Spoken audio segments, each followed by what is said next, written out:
Good afternoon, dear students. How are you all? Today we are going to do an activity for you. The name of the activity is float or sink activity. By this activity, you will see which objects will float in water and which objects will sink in it.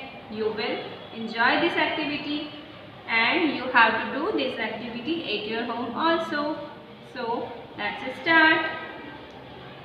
For this activity, first we have to take some water in a big bowl or a tub, whatever you have, and also we need some object like leaves, paper boat, straw, stone,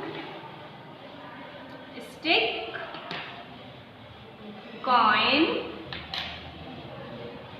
ribbon, and this is marble.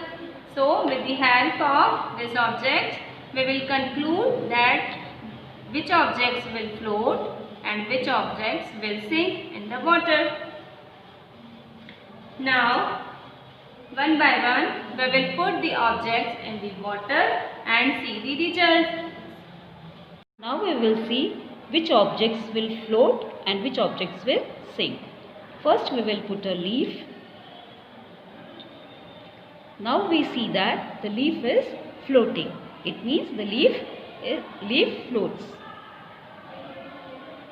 Now we will put a marble.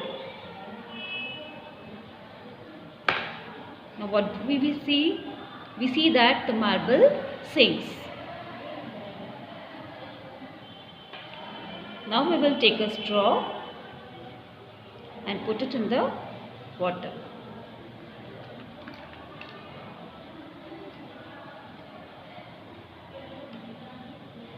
Now what do we see?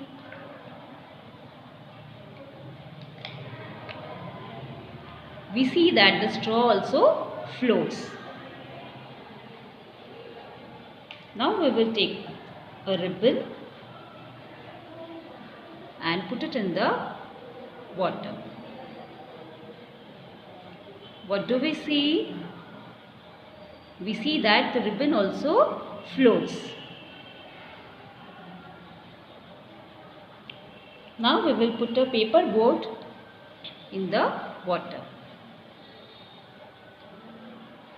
Okay children, you have done this. When it rains, you play with the paper boats. So the paper boat also is floating in the water. Now we are going to put a stick. Let us see what happens. The stick also floats on the water. Now let us take a coin and put it in the water. What do we see? We see that the coin sinks.